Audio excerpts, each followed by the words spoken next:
Bienvenue à Laval en Mille et une cultures. Dans cet épisode, on va parler de mode et de culture. On reçoit Valérie Charland de la Maison des Arts qui va nous parler de médiation culturelle. Marie-Serette Mathieu, écrivaine qui a à son actif 11 romans. Et Tania Bi de la boutique d'Ashiki 514. Bonne émission.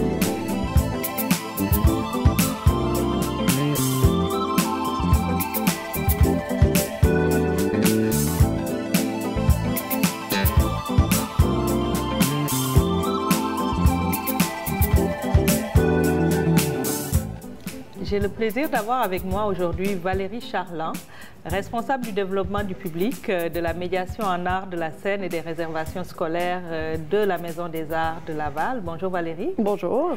C'est un plaisir de t'avoir avec nous. Valérie, en quoi consiste ton travail, en fait, pour le commun des mortels quand on parle de médiation des arts de la scène? En fait, c'est vraiment le lien entre les artistes et le public. Donc, entre l'œuvre qui est présentée, que ce soit une œuvre en art visuel, que ce soit une œuvre en art de scène, et le public qui doit comprendre les codes, qui doit avoir parfois quelques informations. Je dis souvent que si les gens savaient tout ce que nous, on sait sur comment le spectacle a été créé ou comment l'œuvre, d'où a été inspiré l'artiste, tout le monde apprécierait tout. Oui. Donc, c'est de trouver, dans le fond, les manières de communiquer, soit par des textes au mur dans les expositions, soit par des activités spécifiques, soit par des rencontres avec les artistes, de provoquer cette rencontre-là, cet échange-là, qui va permettre que l'œuvre rayonne encore plus auprès des publics. Voilà. Ouais. Donc, vous parlez de l'œuvre, mais au niveau des populations lavalloises, qu'est-ce que ça apporte d'avoir un programme de médiation culturelle? Pourquoi c'est important pour la Maison des Arts de l'avoir? Mais pour nous, c'est très important parce que notre mission, elle est assez spécifique. On a quand même une programmation en art contemporain dans la salle Alfred Pellan, donc 4 grandes expositions par année. On a aussi le foyer où on a toujours des artistes qui sont exposés dans le foyer. Donc, ces expositions-là, on est vraiment en art contemporain. On est avec des formes d'art qui sont peu vues, peu accessibles, qui n'ont pas nécessairement une visibilité média très grande. En théâtre de création aussi, on présente du théâtre de création en soirée. On présente de la danse contemporaine et on a un grand volet jeune public aussi en art de scène qui est présenté et aux écoles et aux familles. Donc, c'est important que ce soit en complémentarité avec le reste de l'offre. On a la Place Belle qui maintenant offre des spectacles à grand déploiement. On a la salle André-Mathieu qui, elle aussi, a une programmation très variée. Puis, à la Maison des Arts, moi, dans le fond, je travaille vraiment avec la programmation municipale. Donc, le lieu est utilisé parfois par d'autres organismes, mais la Ville de Laval va programmer selon la mission de la Maison des Arts. Donc, vraiment une accessibilité à l'art. Des spectacles qui sont souvent créés ici par des artistes qui ont du rayonnement international, mais qui ont des fois peu de visibilité au Québec. Donc, cet accès-là à des œuvres qui sont vraiment spécifiques, qui sont adressées à des publics parfois en particulier ou qui vont vraiment permettre à des artistes de développer leur art. Pour nous, cette complémentarité-là avec le reste de l'offre, elle est très, très importante. D'accord. Quand vous parlez de public, en fait, c'est quoi votre public cible? Vous m'avez parlé des organismes, des écoles aussi. Oui. Est-ce que vous visez les jeunes familles? Oui, bien, on est chanceux parce que des publics, on en a plusieurs. C'est pour ça qu'on dit souvent dans mon titre que je suis la responsable du développement des publics, parce qu'il n'y en a pas seulement un. Puis parfois, ils nous surprennent aussi parce qu'on va penser qu'un spectacle s'adresse à un public en particulier, mais finalement, c'est beaucoup plus large que prévu. Mais effectivement, les écoles lavalloises, en fait, les écoles primaires et les garderies sont une majeure, en fait, de notre fréquentation, parce qu'on a environ 14 spectacles jeunes publics par année qui sont présentés à raison de 3 à 7 fois, même des fois 8 fois, 8 représentations. Donc, la majeure de notre fréquentation, elle est là. En art visuel aussi, les groupes vont beaucoup fréquenter. Sinon, naturellement, il y a la rencontre Théâtrado qui, elle, couvre vraiment en art de scène tout le secondaire. Nous, on va accueillir des fois du secondaire en soirée, du cégep aussi, et naturellement du grand public. Laval est très familial, il y a beaucoup de familles. Donc, pour les spectacles jeunes publics aussi et les expositions, on s'assure de toujours avoir une porte d'entrée pour les familles dans ce cadre-là. Et on a un petit événement, un petit gros événement en mai, en fait, qui s'appelle Petit Bonheur, qui là s'adresse vraiment aux 0-6 ans. Donc, c'est vraiment un événement, un festival tout petit, puis là, on se promène. On sort un peu de notre Maison des Arts, puis on se promène dans les différents quartiers en accessibilité encore plus grande. Une bonne façon, en fait, de populariser l'art, puis de faire une éducation aussi au niveau des jeunes, une sensibilisation. Exactement, dans le fond, d'initier dès la petite enfance. Puis, comme parents, quand on accompagne les enfants, des fois, on est surpris parce que le spectacle va avoir plusieurs niveaux de lecture, l'œuvre en art visuel aussi. Donc, parfois, on a l'impression que les choses sont faites pour les enfants, mais ça ouvre vraiment des canaux de communication, puis ça fait vraiment vibrer de manière différente chez les adultes que chez les enfants. Donc, souvent, on dit que le spectacle ou que l'activité s'adresse à partir d'un âge précis, mais il n'y a pas vraiment d'âge de fin. On peut l'apprécier même si on est un adulte. C'est comme disait Aznavour, c'est de 0 à 77 ans. Exactement. On peut même se rendre encore plus que ça. Oui, c'est vrai. Maintenant, c'est ça. Et les artistes, comment ils perçoivent ça? Parce qu'il y a le public d'un côté, mais il y a aussi les artistes qui sont impliqués, j'imagine, dans cette médiation culturelle. Oui, tout à fait. En fait, pour chacune des 4 grandes expositions, on a des visites avec les artistes, en fait, qui sont proposés au public. Donc, les artistes se prêtent vraiment au jeu. Il y en a qui sont plus à l'aise que d'autres à le faire, mais nous, on les accompagne aussi toujours. On a des équipes en art visuel et en art de scène qui vont justement faire le lien entre l'artiste et le public. Mais ils ont vraiment une très grande ouverture, en fait, à rencontrer le public. C'est pour eux qu'ils le font. S'ils créent une œuvre sans la présenter, c'est jamais aussi le fun. Donc, les artistes le font vraiment avec beaucoup de bonne volonté. Pour le théâtre et la danse en soirée, il y a systématiquement des rencontres avec le public en barre de scène après le spectacle. Donc, des fois, les spectateurs vont pouvoir rester avec nous, vont pouvoir entendre parler les artistes de leur création. En art visuel, vraiment, une fois par exposition, il y a la possibilité, là, avec la commissaire, avec les gens qui ont pensé l'expo, de faire une visite. Puis, ça aussi, ça s'adresse à tout le monde. Tout le monde, quelqu'un qui connaît bien la discipline peut y trouver son compte.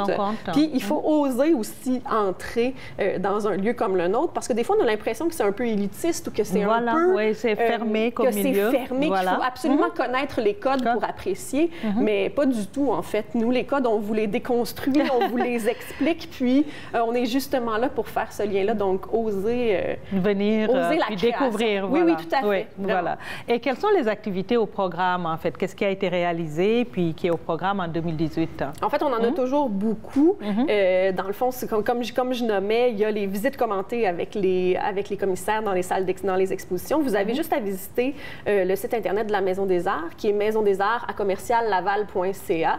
Vous allez retrouver par discipline les activités. Mais là, le mois de décembre est un mois très chargé en fait, parce qu'en décembre, on reçoit tous nos groupes d'âge, tous nos spectateurs. Donc, la majeure en décembre là, est vraiment avec les groupes scolaires qu'on accueille dans les prochaines semaines. J'ai vu qu'en décembre, vous avez prévu une activité de création textile pour les familles, puis c'est en prélude à une exposition Pattern. Est-ce que vous pouvez nous en dire un peu plus? Tout à fait. En ce moment, l'exposition Pattern est en cours. Donc, on invite et les écoles et les familles, en fait, à venir découvrir l'exposition sous un nouveau jour. Donc, il y a une petite visite de l'exposition avec un de nos médiateurs. Et ensuite, les enfants vont pouvoir utiliser les techniques qui sont utilisées par les artistes dans la salle pour créer eux-mêmes leur petite œuvre textile, leur petit objet, où ils vont représenter, en fait, à coup de patterns et de répétitions de motifs, ils vont pouvoir créer un peu leur badge, leur effigie, comme dans la salle d'exposition, les artistes l'ont fait pour s'exprimer à partir de motifs. Donc ça va être souvent avant les spectacles ou après les spectacles, on va offrir à une vingtaine de personnes la possibilité d'aller faire l'atelier d'Alfred avec présentation de leur billet de spectacle. Sinon, on peut le faire aussi en familial là, pour un 4 $ je crois, par personne. Aller faire l'activité selon les horaires établis. C'était ma prochaine question, mais vous avez déjà répondu. Et pour finir, juste une recommandation pour le temps des fêtes. Quel est le spectacle à voir? En fait, on vous présente Terzetto, en fait, qui est un spectacle en art du cirque. Donc, on a 3 représentations qui sont prévues à l'horaire. Et après les spectacles, on invite aussi le public à assister à l'atelier d'Alfred. Donc, on a une 20aine de places dans l'atelier d'Alfred et on a aussi des ateliers en théâtre clownesque avec les artistes de la compagnie du Théâtre de l'Aubergine. Donc, c'est vraiment un spectacle qui est ouvert, qui est très festif. Ce qui est très agréable à la Maison des Arts aussi, c'est que quand vous arrivez, nous, notre salle, elle comporte environ 300 personnes. Donc, il y a un côté intime. On a les bibliothèques qui nous fournissent aussi une sélection de livres inspirés de notre programmation où vous pouvez, avec vos enfants, prendre le temps de vous installer, regarder un livre, voir le spectacle. Donc, vraiment, vivre une expérience en famille sur place. Donc, Terzetto, c'est vraiment l'événement à aller voir, le spectacle à aller voir. Puis, on a fait une petite promotion de Noël. En fait, à 3 billets et plus achetés, il y a un 20 de rabais. Donc, il n'y a aucune raison de ne pas y aller. Exactement. Merci beaucoup, Valérie. Merci à vous.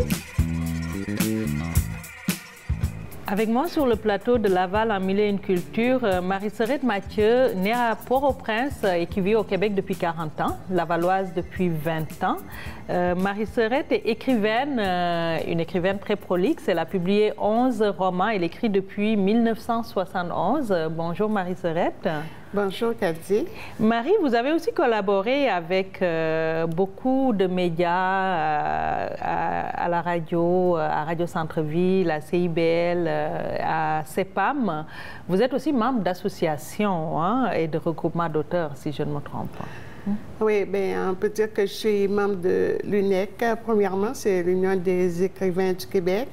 Et à Laval, ici, je suis membre de la Société littéraire de Laval. Je suis membre depuis 25 ans de cette société-là. Et j'ai été membre du conseil d'administration même à un certain moment donné. C'est une organisation qui s'occupe surtout de littérature puis de la promotion des écrivains. Des écrivains. Vous êtes une écrivaine par vocation. Oui, je peux dire que j'ai le sens de l'écriture en moi depuis que je suis toute jeune à l'école secondaire. Je peux dire j'ai commencé à écrire. Je me sauvais des cours de mathématiques pour aller écrire des poèmes. Des poèmes, voilà, d'accord. Donc, vous êtes, est-ce que vous vous cantonnez dans un genre en général? Parce que 11 romans, de la poésie aussi. Oui, j'alterne roman et poésie. Comme après un roman vient de la poésie, mais je remarque que les romans se vendent mieux que de la poésie. D'accord. Mais dans les romans, vous faites quoi? De la fiction? C'est la fiction. Mon dernier roman, par exemple, Château de sucre, c'est comme mettre en valeur une personne qui est atteinte de la sclérose en plaques. C'est pour montrer que cette maladie-là est une maladie dégénérative, mais ce n'est pas une maladie mortelle. Et c'est mon héroïne, Béatrice Colline, est une psychologue qui fait des séances d'écoute avec des personnes et puis qui met en valeur... mais sa maladie n'est pas un problème pour l'empêcher de vivre. Oui, je pense qu'il y a même une trame amoureuse à l'intérieur, puis des expériences quelque part. Oui. Alors, c'est un roman à lire pour voir qu'une personne atteinte de sclérose en plaques n'est pas une personne qui est en train de mourir. Il y a toujours de l'avenir, il y a beaucoup de belles choses à vivre encore parce que la mort va venir à 100 ans comme toutes les autres personnes, mais ce n'est pas cette maladie-là qui va la tuer. D'accord. Pourquoi le titre Château de sucre? C'est une analogie avec un château de sable, ça s'écroule, c'est plus solide, c'est plus doux? Château de sucre, c'est parce que les personnes qu'elle interviewe, qu'elle écoute, c'est des personnes qui ont mis leur espoir dans des choses banales, comme la question d'amour par Internet, des femmes qui se sont fait prendre là-dedans. Et puis, ça pense à un château de sucre, ça va être beau, finalement, c'est rien du tout. Ça s'écroule. Ça s'écroule. Ça s'écroule, d'accord. Est-ce qu'on est écrivain ou est-ce qu'on peut le devenir? Parce que je vois de plus en plus des ateliers de formation littéraire qui se donnent. Est-ce qu'on peut former quelqu'un pour qu'il devienne écrivain? Oui, on peut former quelqu'un, mais avec la formation, on peut tout faire. Hein. C'est, par exemple, quelqu'un qui va à l'université en lettres, tu apprends beaucoup de choses et avec tes professeurs, tu peux écrire des textes et puis finalement même écrire des romans. Mais ça prend quand même l'art, ça prend quand même quelque chose d'inné.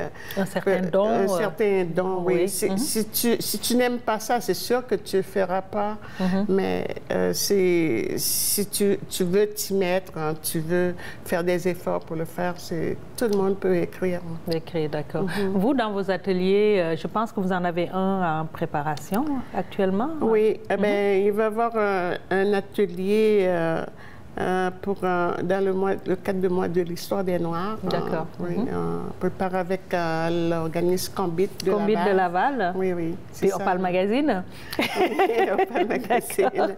Il va y avoir un atelier d'écriture. C'est sur la question de l'intégration et des immigrants aussi. Ça va parler de ça. Ça va parler de ça.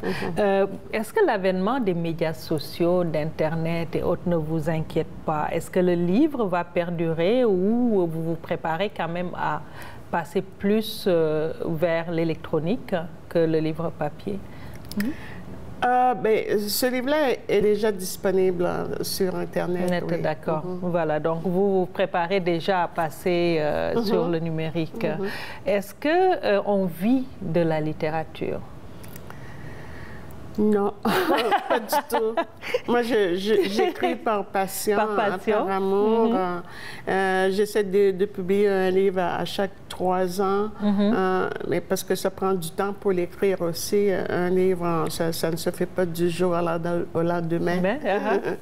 C'est ça. Et on ne vit pas de son livre. On ne vit pas de son art ici. Non, on ne vit pas de son art, mais on fait ça par amour. Par amour. C'est amour de l'écriture, amour du public aussi. On veut transmettre ses idées à son public. Avez-vous un livre en préparation, Marie-Sorette? Oui, j'ai un livre en préparation et il est actuellement chez l'éditeur, c'est chez Sidika, mais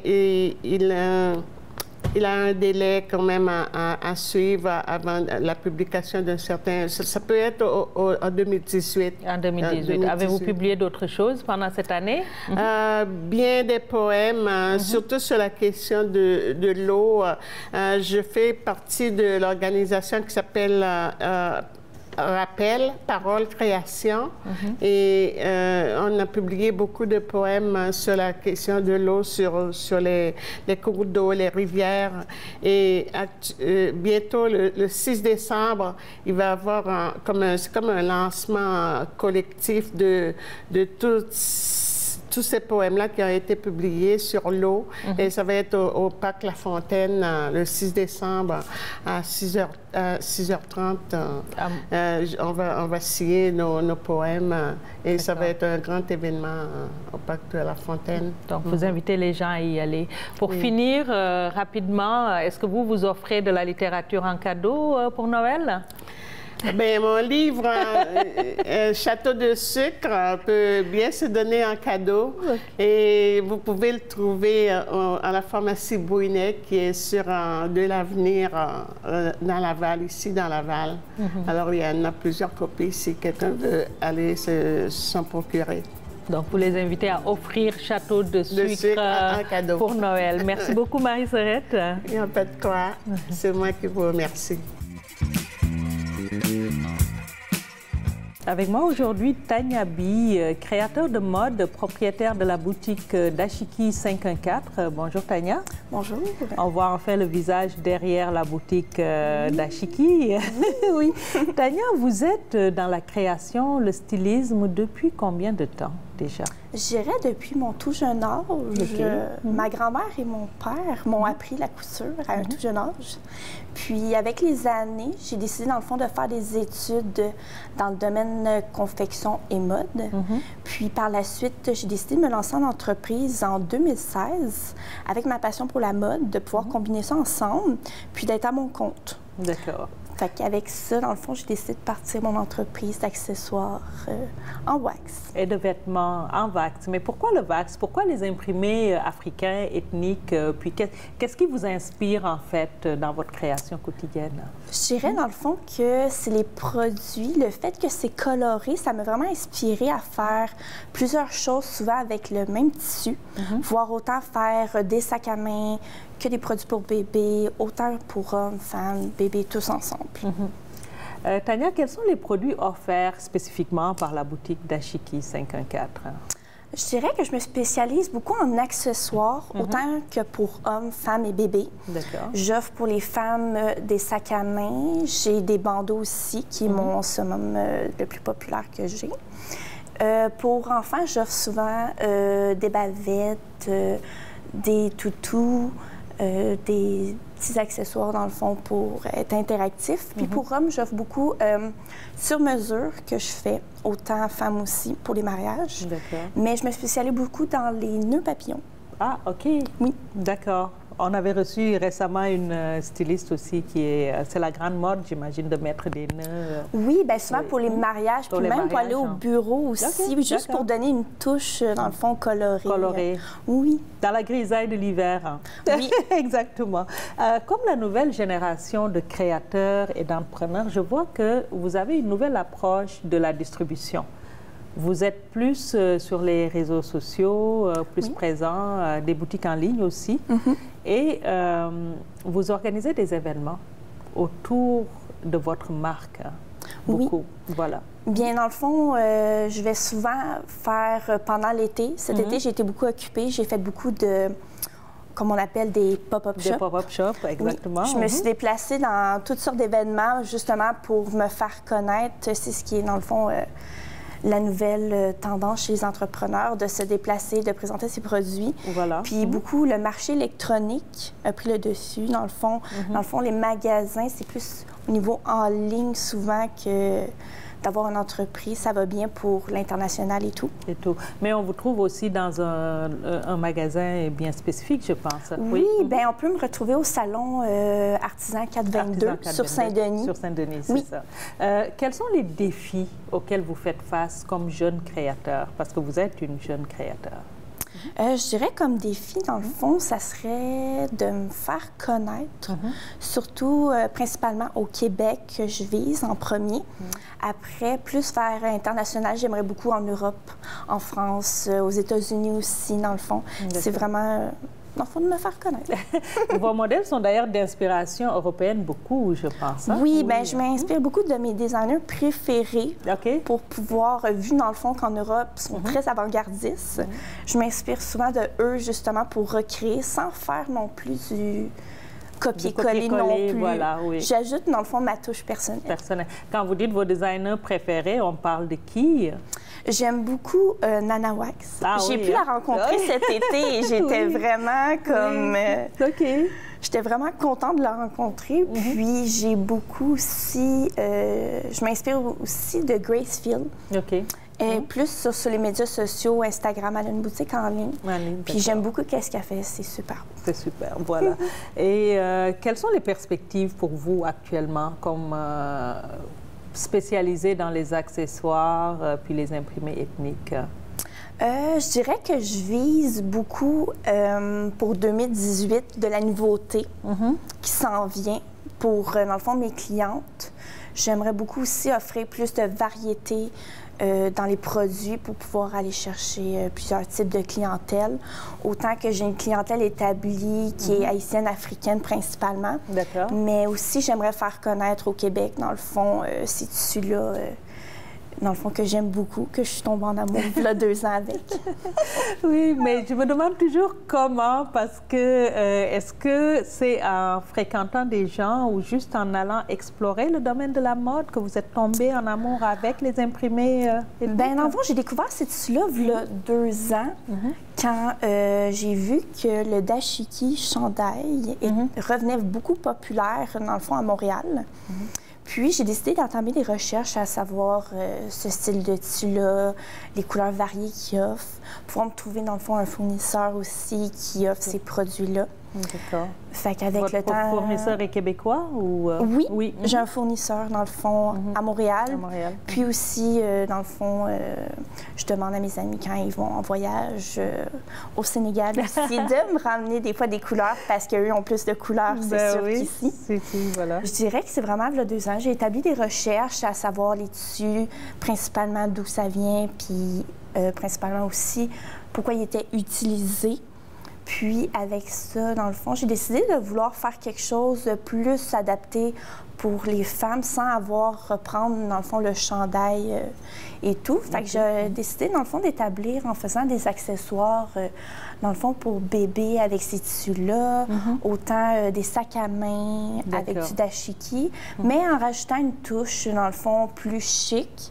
Fait que j'ai rajouté des Swarovski dessus. Ah oui, hein? C'est comme ce qu'on voit actuellement, là? Oui, bien, ces tissus-là, dans le fond, avec les Swarovski, j'appelle ma collection privée. D'accord. Fait que c'est souvent des accessoires qu'on utilise pour les mariages, à l'occasion, une soirée, un sac à 7 avec des amis sur une terrasse. Oui. Voilà. Alors, on s'en va d'ailleurs vers une période très festive. Est-ce que vous avez des recommandations de cadeaux, de qu'est-ce qu'il faut mettre pour être chic? Je dirais, dans le fond, pour l'hiver, autant que le monde voyage dans le sud l'hiver et tout, les bandeaux, j'offre plusieurs couleurs, comme ce modèle ici et d'autres modèles que j'ai sur la table. J'ai beaucoup de variétés de bandeaux. C'est un modèle qui est autant populaire sur les 4 saisons. Et dans le fond, les sacs à main aussi. Autant qu'on peut se l'offrir à soi-même pour le temps des fêtes ou l'offrir en cadeau aussi. En cadeau aussi. Merci beaucoup, Tania. Merci à vous. Merci de nous avoir suivis. Pour toute question, suggestion ou information, n'hésitez pas à nous écrire à l'adresse qui s'affiche en bas de l'écran. À la semaine prochaine.